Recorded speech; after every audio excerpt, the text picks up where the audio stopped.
Hello, it's Rachel from the Addison Library, here with the conclusion to Goblin Lake, which is a short story from Stories.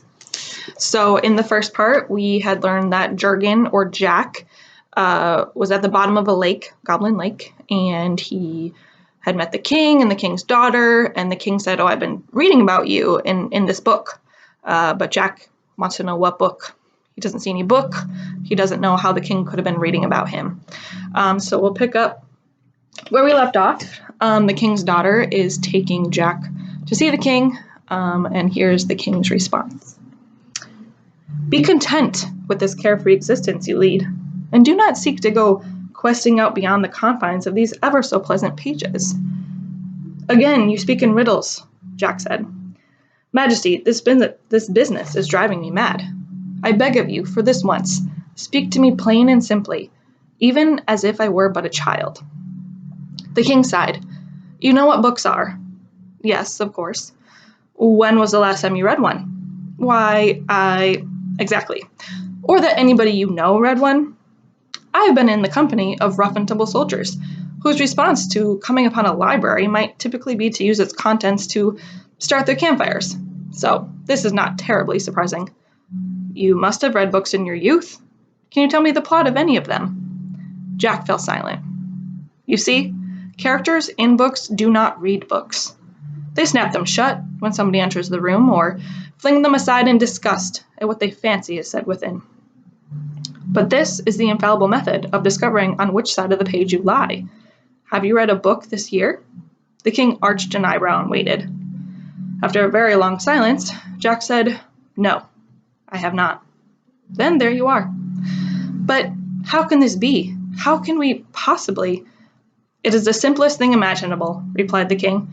"I, for example, dwell within chapters 11 through 17 of Book 5 of something called Simplicissimus.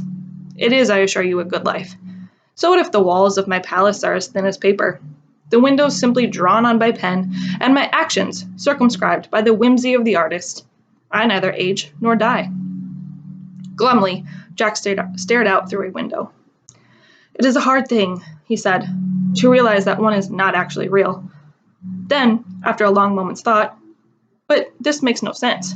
Granted that my current surroundings and condition are hardly to be improved upon, yet I have seen things in the war that, well, it doesn't bear thinking upon. Who on earth would create such a world as ours?" "Sir," said the king, "I am not the artist, and they, I suspect, are nobody of any great esteem in this unimaginably larger world. Why then should you expect more from them than they might reasonably expect from their vastly more potent creator?" "Are you saying that our author's world is no better than our own?" "It is possible, it is worse. From their work we can infer certain things about the world in which they live." "Well, since our world is so crude and violent, it stands to reason that theirs must be a paragon of peace. Say rather that ours has an earthly vigor, while theirs is mired down in easy hypocrisy." Shaking his head slowly, Jack said, "How is it you know so much about the world we live in, and I know so little?" "There are two types of characters, my son. Yours is forever sailing out of windows with his trousers in his hand, impersonating foreign dignitaries with an eye to defrauding uncharitable bishops, being ambushed in lightless alleys by knife-wielding ruffians, and coming home early to discover his newlywed bride in bed with his mistress's husband." "It is as if you had been reading my diary," Jack said wonderingly. "Had I a diary to read?" "That is because you are the active sort of character, whose chief purpose is to move the plot along. I am, however, a reflective character, whose purpose it is to expound upon and reveal the inner meaning of the narrative. I see you are confused. Let us step briefly out of my story." And as simply as one might turn a page, Jack found himself standing in a pleasant garden, awash in the golden light of a late afternoon sun. "Where are we?" asked Jack. "This is my dear friend Dr. Vandermast's garden in Ziana, where it is eternally afternoon. This is one of those magical places where we may discuss the nature of the world." "Is this an academic argument, sir, or is there a practical side to it?" Jack asked. "Dr. Vandermast's garden is not like other places. If you were to wish to leave our world entirely, I have no doubt it could be easily arranged." Could I come back? Alas, no, the king said regretfully. One miracle is enough for any life. Jack picked up a stick and strode back and forth along the flower beds. Must I then decide based on no information at all? Leap blindly into the abyss? Or remain doubtful forever? This is, as you say, a delightful existence. But I can be content with this life, knowing there isn't. But can I be content with this life, knowing there is another, and yet being ignorant of what it might entail? Calm yourself. If that is all it takes, let us see what the alternative might be. The king of the Mummelsea reached down into his lap and turned the page of a leather-bound folio that Jack had not noticed before.